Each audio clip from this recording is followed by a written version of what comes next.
at the rate that we are accelerating. Like it's exponential and we are almost vertical. And when it is like this, here you can react, here you can react, here it's too late. It's too late and we are getting here.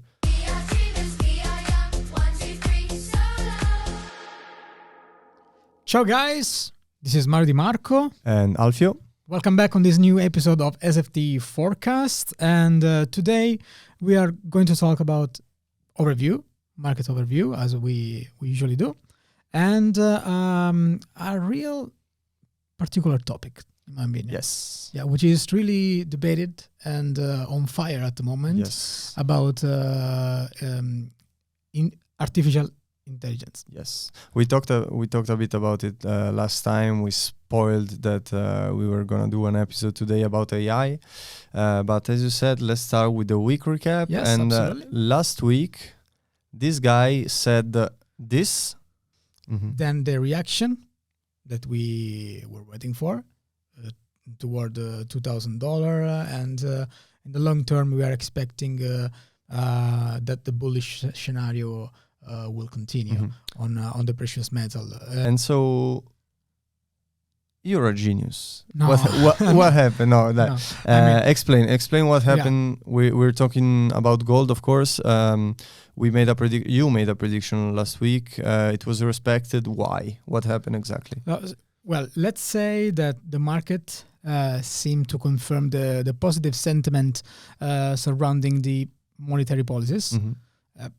Of the central banks that came back on the focus of the investors. So that's why all the European stocks and not only, also Wall Street and Forex market and gold went up the last week.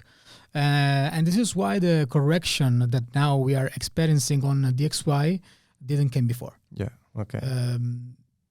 This is one of the main reasons because gold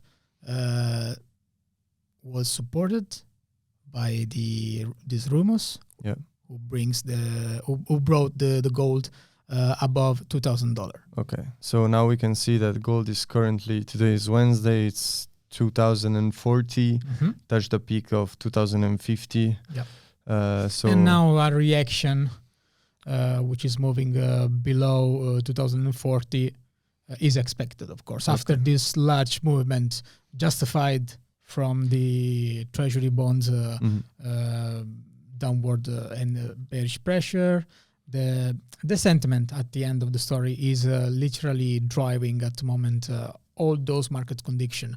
Let me explain also the reaction that we are watching right now is because investors are reacting to the Chinese inflection, and normally the Chinese data influenced more the sentiment, and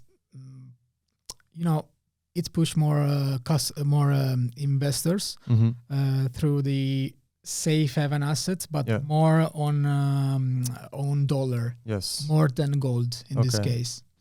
And you talked a bit about the stock market. Of course, yesterday we had the news that I don't want to say co-founder, but the right hand of Warren Buffett, Charlie Munger, died at the late age of 99. He was still super active up until a couple of months ago. He did a podcast, which, if you think that the guy was 99 years old, it was crazy. Yeah, because the market keeps you alive. No? Yeah, exactly. And he passed away sadly. So that it's just when you said stock market, it came to my mind that. I don't know if markets and trading keeps you young, but yeah, trading is not stressful, says Mario Di Marco, 16. But yes, so and it's a bit of like a very important person that is now gone. One of the OGs, net worth around 2.5 billion, something like that. And Warren Buffett isn't that young either right now. Well, so they totally change also when it comes to the mindset. Yes. About the investments segmentation. So great personalities, Yeah, it's those people that you like Queen Elizabeth, like that you think that they were gonna be around forever, and then when they die, you say, oh, okay, only the market is forever. In fact, investors used to say, "God save Warren Buffett." Exactly. So let's hope that Warren is not next. And apart from gold, what happened in the last week? Can you mention something else in particular? Or Yes, I mean, as we were saying, the European stock market are trading positively, with all eyes on the macroeconomic data that will come soon on the United States economic docket. NFP are at the door. Now the labor market will be the main focus. Okay. Because we are going through the end of the year. Rumors of a it was Black Friday last week. Why are there no Black Friday discounts on like stocks? Can you imagine if they go, yes, just for today, the Tesla stock is minus 20%. You can buy 20% lower. Euro USD is discounted 10% just for today. Don't worry, just wait for the new trucks that are coming, and NFPs are gonna discount the dollar. No, but jokes aside. Jokes aside. There is this sentiment which is coming to be more positive, Alfio. And when the sentiment market looks positive, that means normally that Forex will grow against the dollar, and gold could keep the bullish direction. A lot of signals that are saying that are pretty saying that the market will change the next year, and I think that as I said the last time, a big cycle is going to finish, and 2024 could be such a good year for investments. We hope so. Yeah, I don't know if it could be a good year for banks that at the moment are working a lot, are gaining a lot because of interest rates. And by the way, you talked about banks. News of, I think today of yesterday, Apple, you know the Apple card that they did in partnership with the Goldman Sachs. They are ending the partnership. Yeah, I know. In the next 1.5-2 years, because Goldman Sachs actually reported a loss, which I've read the articles. It's not exactly a loss. They simply gained a lot less than what they were expecting, because Apple doesn't really care about the money. Doesn't really care about the money, of course, but they push the clients towards keeping the card, whereas Goldman Sachs would maybe terminate the card or send them more invoice. Apple is a bit more lenient on that to try to keep the customers inside the ecosystems. And also another came to my mind, news, you said 2024 is going to be an election year in the US. Exactly. And there is a kind of a rumor. So Mark Cuban, which is the owner of the Dallas Mavericks, just sold 3.2 billion of the shares of the Dallas Mavericks, while that's weird, retaining control of the decisions about basketball operations to some other billionaires. I don't remember who, a family, but he sold the stake for the stakes for 3.2 billions, and he also withdrew from Shark Tank. And there are rumors that he's preparing something big, which might be a potential presidential run. People are saying that he's withdrawing from all the investments and the TV programs, not to have a conflict of interest. In order to support election campaign, you mean? Yes. I think that he wants to run either for president or for maybe Texas senator, because he's obviously based in Dallas, Texas. So there is also the possibility, I don't know if you know, but he has a pharmaceutical company that sells drugs at really low costs, but cannot advertise because otherwise they would have to push the prices up because of the cost of advertisement. And there's a speculation that he might launch definitely and with ads his pharmaceutical company, like in a big way, or announce something related to that, and so that he needed money. But still, like, Shark Tank out, Dallas Mavericks out, is basically was his whole life up until now. 2024 might be an interesting year also because of the US election. It will be crucial on this point of Yes. view. Normally, and every time that election in United States comes, we experienced several scenarios. Yes. Who brings new economic cycle. Yeah. And we saw the last time with Biden. I remember with Trump. Trump is favored. Like they projected another Trump versus Biden, and Trump was already in favor. But the polls are it's gonna be in 1 year, so they are still super early. We don't know if there's maybe a dark horse that comes around, and we have maybe new candidate like Trump was in 2016. Nobody expected him to win. I think not even himself. Well, maybe in Europe, let's say this is a European perception. Yes, but also nobody thought that a non-politician could wreak havoc like he did in 2016. Like when he announced in United States, is not new this thing. No, but he wasn't a politician. Yeah, that's what I'm saying. It's not. This is something that is not really new for for Americans' political culture. Yes, but for a president. No, do you remember Reagan? I remember Reagan. I remember. We can talk about many personalities who, Yeah, but they were in politics a bit before becoming presidents, not in the way that Trump. Not Reagan. Later, I know we are talking about history now, but you're old. No, not that old. Just kidding. But in one thing is sure, the market will check and will be really influenced by this. I really feel a convergence of a lot of factors in a fundamental ways that could lead the whole market to this new cycle that I want to be optimistic and I want to say that probably the bearish market that we have seen in the last 2 years probably is going to be done and the direction, the rumors looks this one. So now is the first step. The market is starting to prepare itself to this big and relevant change. Okay, so that's why that's why we're going up.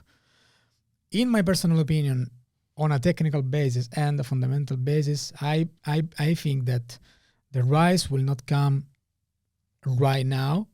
Now at the moment is like the setting that they are preparing. The build-up phase. Yeah, exactly, the build-up phase. But then with the first Federal Reserve cut of the interest, I think that we're going to see a huge change on markets. And when I talk about market, I mean Forex, of course, commodities, safe haven assets, they will change radically. And I don't know, maybe I'll watch this podcast in 3 months, I don't know, but remind me 3 months. But I really feel something different on crypto or on crypto assets. Okay. You know that I'm not a crypto fan. I mean, I'm not really. Not yet. I'm not. Yeah, maybe. Yeah, I'm not really focused on that, especially after Luna. But I truly believe that the perception of safe haven assets, investments will radically change because I'm positive. I think that we are going to start a positive cycle on market. And as said, I think that the election year is also going to be important for the other two powers. So Russia and China are gonna watch the U.S. election very closely for obvious reasons. Especially for China. Yes, China is gonna be very important because for the first time, the China economy is slowing down after 10 years. 2023 was, and it's at the moment, is a good year if we compare with the other economies. But not for China. Exactly. The growth rate is the economy has slowed down as in a sense as many people predicted, because it couldn't grow forever, and also China's population has started transitioning from super young and super hardworking and super labor intensive type of population to older population, people that don't want to work as much anymore.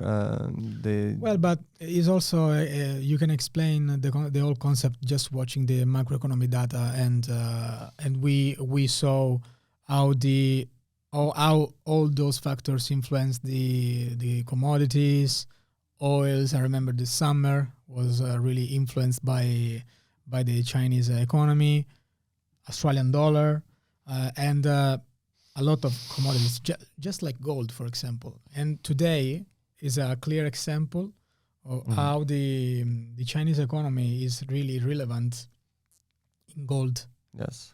And assets that trade safe haven assets. Yes. By the way, I watched yesterday a post that said, that usually the S&P 500 is the benchmark for the market. S&P 7, so the first 7 companies, are up something like 493%, or it was but they're up a lot. S&P. Did you see also US 30? S&P from 8 to 500, it's basically flat. That means that S&P 500, you can discard the 490 companies from 11 to 500. And if you invest just in the top 10, this year was already a great year for them. If next year is going to could be a potentially even better year for the market in general, I don't want to say it, but throw some nuggets, some money, just throw it out there on the first 10 companies. There's going to be an ETF that like US 10 but maybe, Alfio, more than 10 companies. Let's remember that we are seeing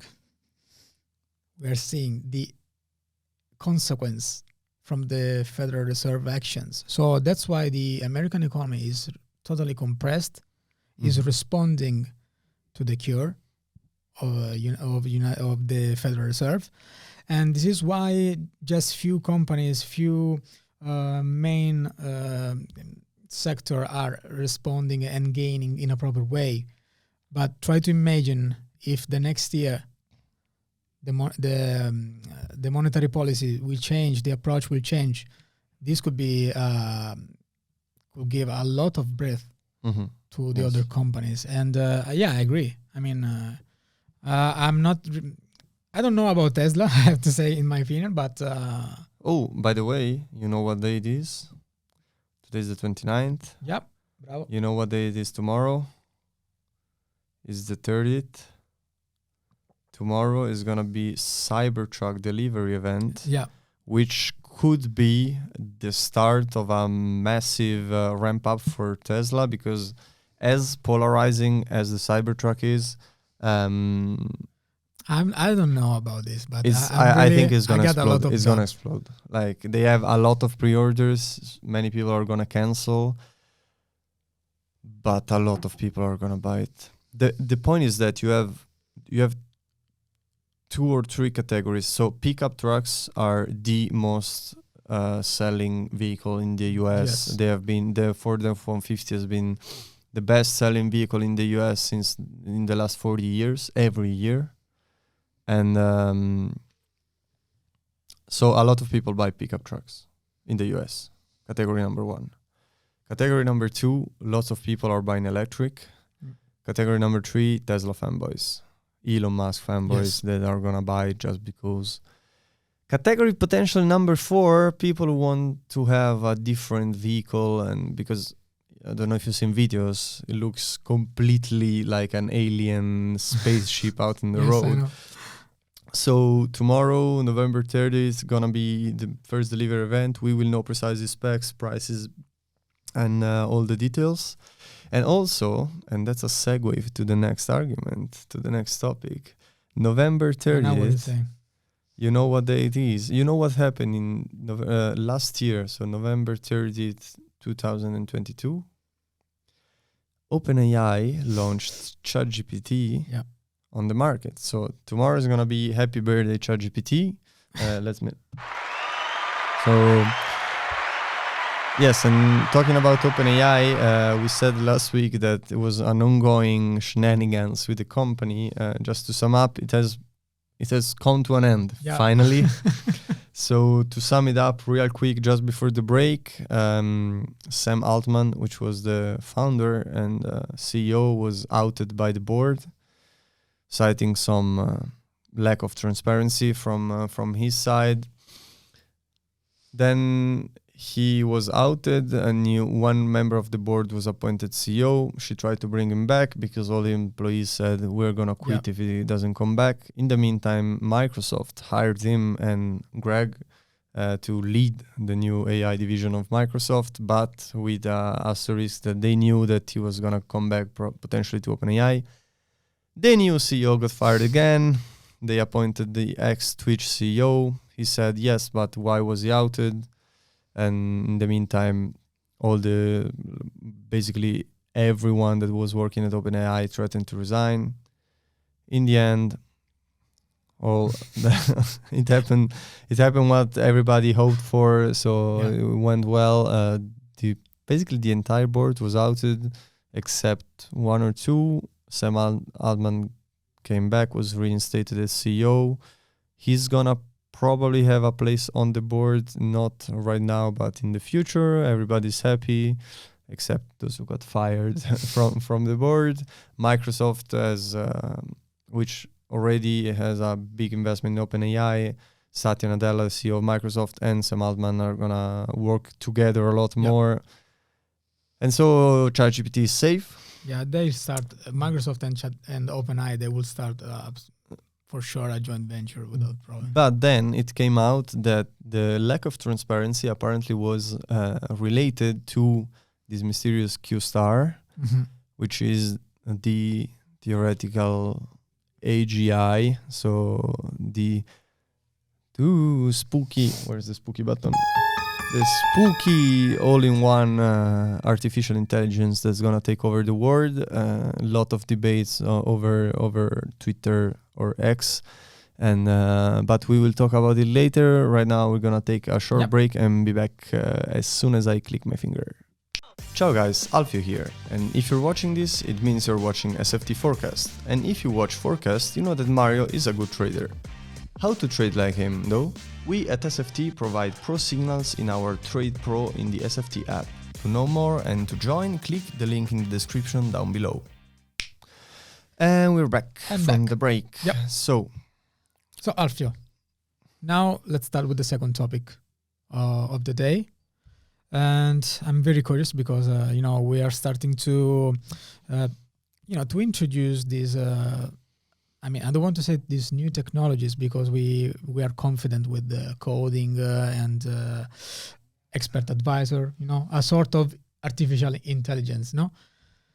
But let me ask you, going really direct to the topic, how the EA can help or be used in the trading world. So I know it's a massive. It's a tough question. Or First maybe, of all, or ma- maybe. first of all, you said this new technology. AI as artificial intelligence has been around since 1970. In the sense that in 1970, people working with computers started to imagine that sooner or later, computer could become smarter than humans and try to reason with humans, like humans, so artificial intelligence. I get what you're saying, new technology, because the word AI in the mainstream media, in all the companies, has come out in the last 2 years, 2 years. Yeah. So in that sense, yes. But AI, the majority of people don't know what they talk about, what it is, and exactly precisely. So as I was saying, AI started in the 1970s when people started to imagine computers reasoning like a human. And it's a very broad term. What we call AI today, it's a sub term. For example, there is AI, which is this big circle. Then we have machine learning, that is a subset of AI, which became popular kind of 1990s, more or less. Then we have deep learning, which is a subset of machine learning, which started in the 2000s, 2010s. And we have now transformers. For example, ChatGPT is a transformer architecture that were already thought of in the late 1990s, but the computational power was too costly to compute. Right now we have these huge data centers. Back in the days we didn't. And so it has been popularized maybe like half 2010, so 2015 more or less. And right now we are really scratching the surface of transformers architecture and what it means. We have come to the understanding that the potential is much greater than what we thought. And I don't know if you know, but we are based in Lugano. I think you know that. I think you know that. Of course. But one of the most influential people in AI, Elon Musk tweeted about him saying he invented everything, is Jürgen Schmidhuber, which is a German scientist, German computer scientist, which is the co-scientific director of IZIA, Istituto dalle Molle per la ricerca sull'intelligenza artificiale, which is an institute based here in Lugano, more or less like less than a kilometer from here, which is one of the top 10 institutes for research in AI in the world. Yeah. And Schmidhuber in 1997 published a paper on LSTM, long short-term memory, which is the most cited paper about AI in the history of AI. So, but okay, so this is what is actually an AI and how it works. So right now AI is not what it is, but it's still based on data. So it's still not AI as the people common people think that it is. It's not generating new stuff on its own. It is still learning from things that we feed him. Exactly. Machine learning and the subset. So we are training models. And if you think about it, it is a bit like we learn. Yeah. So you try something, maybe you watch a YouTube tutorial about something. So you get fed data about someone that already does it correctly. And then each time that you perform an action, you learn something up until a certain point in which you become good. For example, if you try to, play the piano, you watch a tutorial, you just start to play the piano, you suck, and time after time you will become better, and at some point you will play piano maybe even better than the guy teaching you. And this is more or less what happens. Right now we are using neural networks which mimic in a sense the functioning of the brain. We have transformers, so encoders, decoders, which, for example, ChatGPT, you type what you want, it gets encoded into an input, then it's fed through this network of different architecture, the transformer architecture. It's modified in a way that an output is generated, so it's decoded. So we have an encoding of the input. So give me a poem about cows like Shakespeare wrote it. Yes. It gets encoded into a string of numbers. It gets fed to an architecture that manipulates it, and then we have the poem who gets outputted. Yeah. And Alfio, what are the implications in your opinion on the trading world? So I know that I want to mark this point, but as a trader, I'd like to see not only the positive things that we can do with also the negative ones. Also the negative one. And then actually the negative at the moment that I see is the a lot of scams behind this word, because a lot of communities and so fake company are trying to providing. You said fakes, and it's not more fake companies, but we are big on generative AI right now. So AI that can generate new things, images, videos, voice, people, and this is pretty scary. It's one of the ways. It's not more about trading in general. It's more about the educational part of trading. Fake news, it can be super useful. For example, we can have you speaking every language with AI, deep fakes. And it's really, I saw a video today of a company in which you type a robot walking and it generates a video of a robot walking, like DALL-E, but for video. DALL-E is an image generation. So you feed a text, a unicorn writing a computer program, and it generates an image of a unicorn writing a computer program. That with video, I saw a guy dragging a box and it was generating images in real time with the box moving. For example, green box is a tree and red box is a fox. He was dragging the red box around, and the fox was morphing in real time. That is crazy.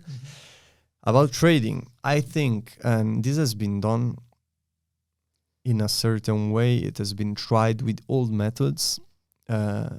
Trading is what is called a time series. So the data is a series of is a function of time. So the chart, you have time on the bottom, and you have the prices, close, open, blah blah blah. But it's a function of time, and time series are one of the most studied series of data in data science, in AI.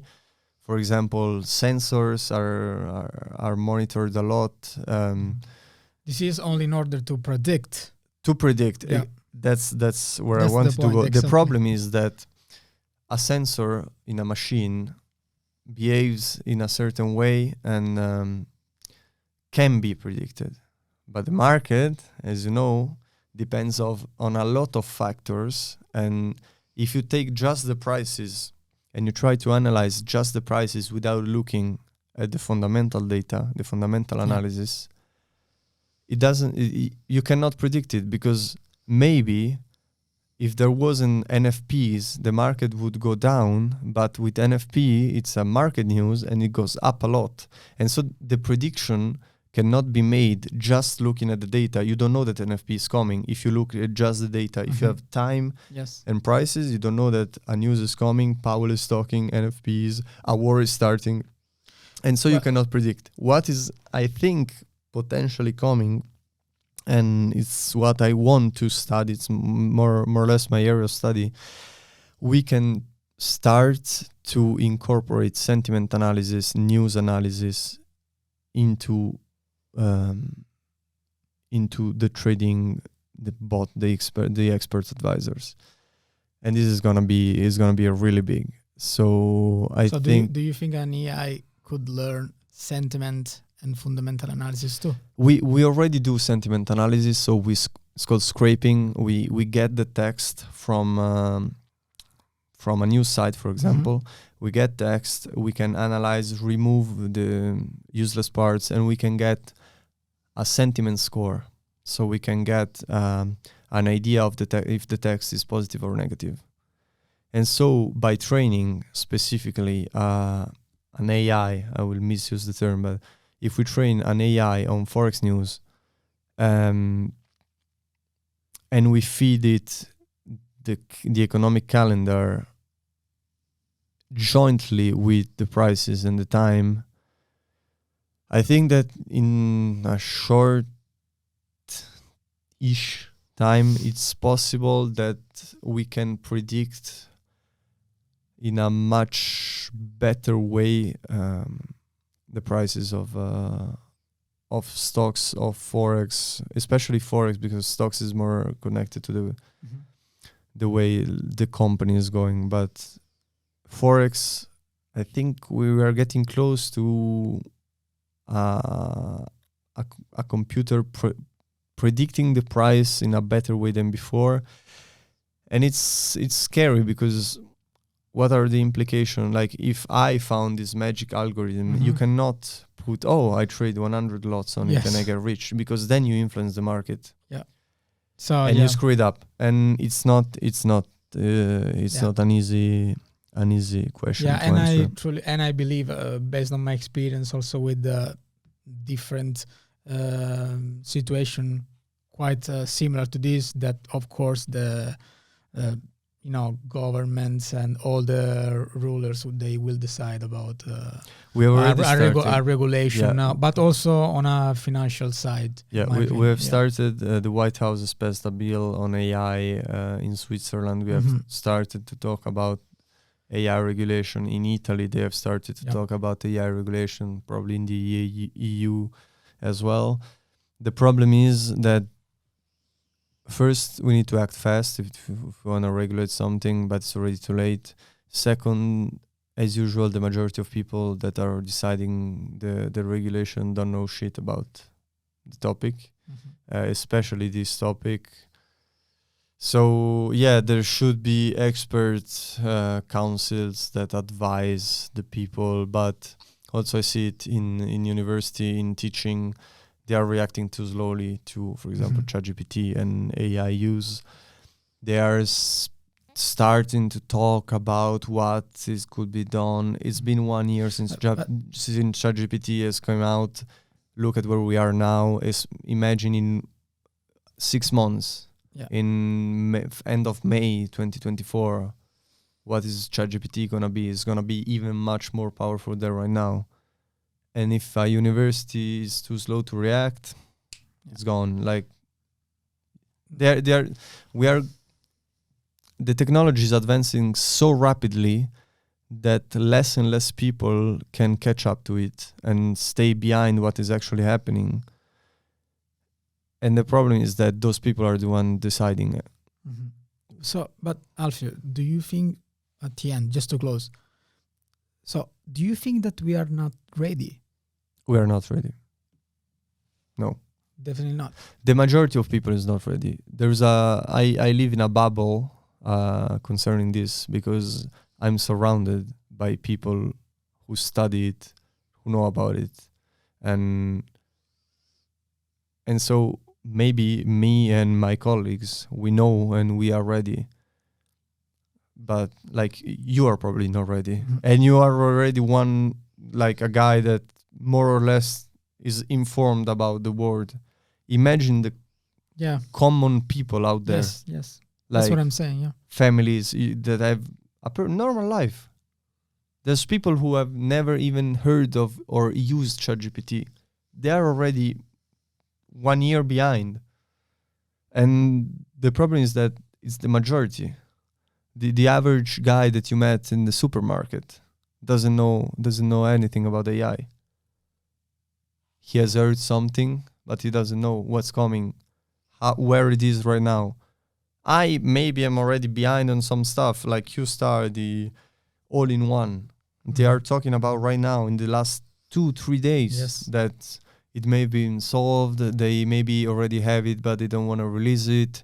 People that say no, they don't have it. It's not possible. It's gonna come many years late. But if history teaches us something, like even with climate change, the prediction that we made are always too short.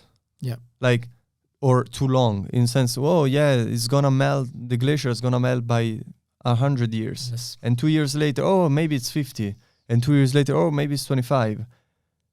And here, yeah, the AI you think about, Schmidhuber talked in Lausanne at TEDx in 2012, saying some stuff, and people were laughing at him. In 2012, not 97. Yes. 2012, they were laughing at him, and it's stuff that today, 10 years later, we have. Yeah. And right now we are predicting something to come 40 years from now, 50 years from now, is going to come out in 1 or 2. Yeah. At the rate that we are accelerating, like it's exponential and we are almost vertical. And when it is like this, here you can react, here you can react, you can react, here it's too late. It's too late, and we are getting here. And I'm fortunate enough that I'm in the field, so I can stay behind a bit what's happening, staying informed. But it's not easy. Yeah. It's and not easy. yeah, listening all these things that you're saying, I'm starting to to think that probably this will lead the society to a new class split. Yes. Yeah. Already with deep fakes. Maybe on the economy for sure, because we will find companies with certain technologies and macro categories without those technologies, and try to imagine the difference and the divergence between those two macro categories. AI stocks are I think they're gonna explode in 2024. Yeah. Microsoft has already put a giant foot in front of the others by acquiring OpenAI. Yeah. Google is working super hard on Bard and AI in general. Yeah, the first experiment. Apple is a silent one. They don't mention AI. They are more cautious. They use machine learning, but behind the scenes, I'm sure that lots and lots of people at Apple are working. And do you imagine some new characters, a new protagonist? Different than those two, yeah. It's tough to say. It can be that someone comes out. As of right now, the big problem is that you need a lot of computational power that Microsoft has, Meta has, Apple has, Google has, Nvidia has, some other big companies. But if me and you, we decide to discover something, or even not we think of discover, but we discover something, and we say, oh yes, we need to train this.